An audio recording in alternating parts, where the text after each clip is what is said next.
Meanwhile, the queen had returned to the palace, and feeling satisfied, questioned the magic mirror, which replied, "Here in the castle, O queen, your beauty is unmatched, but deep in the forest lives the fairest maid in all the land." This reply infuriated the queen. She swore to herself that Snow White would die.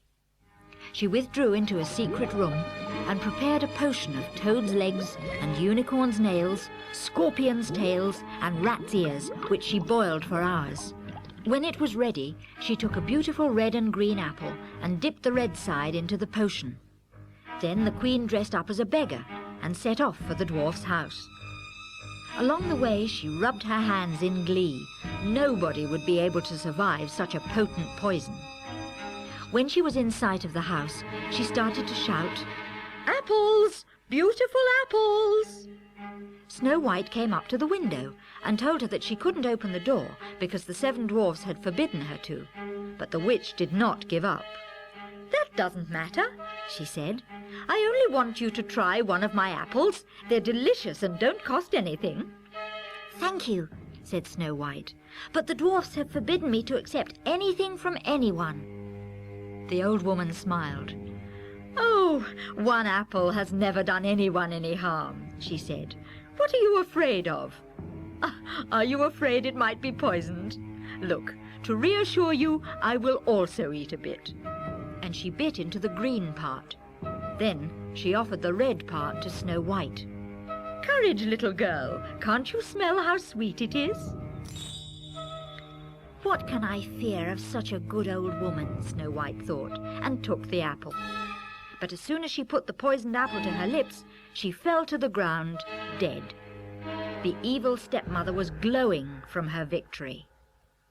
"White as snow, red as blood, black as ebony. Yes, truly beautiful Snow White. Ha, ha, ha, ha," she cackled. "But this time the dwarfs will not be able to bring you back to life." And with a sneer she left. As soon as she reached the castle, the queen hurried to question the mirror, and this time the mirror replied, "You, O queen, are fair and lovely too. In all the land there is none as beautiful as you." The wicked queen was triumphant, but she had one more task. She summoned the disobedient huntsman and ordered him to leave the castle forever. Back in the forest, the 7 dwarfs returned home after their work and found Snow White collapsed on the floor. They tried all the remedies they knew, but this time there was no means of bringing her back to life. They took her in their arms and laid her on a little bed. All 7 knelt down and wept for 3 days and 3 nights. They decided to bury her in an oak coffin studded with diamonds, which they had collected from their mine. But when they saw that after 3 days Snow White was even more beautiful than before, her skin snow white and her hair shining ebony, they built a crystal case instead, and on the top they wrote her name in golden letters. They carried the case to the most beautiful and sunny glade in the whole forest, and every evening they went to find her there. They knelt by her and wept quietly. A long time passed, and Snow White continued to lie in her crystal coffin. She seemed as if she had fallen into a deep sleep. One day, a young prince rode by. Noticing the coffin of crystal, he stopped and read the inscription. On seeing the beautiful young girl, he fell hopelessly in love and remained there the whole day, kneeling by her side. When evening came, the 7 dwarfs came into the clearing and saw the young prince in tears.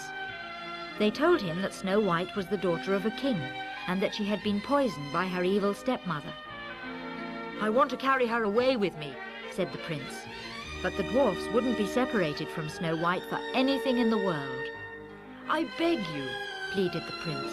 "I feel that I cannot live without her. I will protect her, I will honor her as she deserves, and I will love her for the rest of my life." When the dwarfs realized what the prince's feelings were, they granted his wish. The prince ordered that she be carried carefully by his men, and a procession was formed by the dwarfs and all the animals of the forest. But on the way, one of the servants tripped on a root and lost his balance. With the jolt, the piece of poisoned apple that Snow White still had in her throat fell out, and very slowly she opened her eyes. "Oh, where am I?" she asked. The prince took her hand and kissed her. Then he told her of his great love for her and explained how he had found her in her crystal case in the forest. He also told her that he would like to take her as his wife and asked her to go with him now to the grand castle where the king, his father, lived. The 7 dwarfs and all the animals were overjoyed that Snow White was alive, and they waved goodbye with tears in their eyes. Snow White promised that she would return often to visit them in the forest. The wedding was celebrated with great pomp, and by chance, Snow White's stepmother was invited too.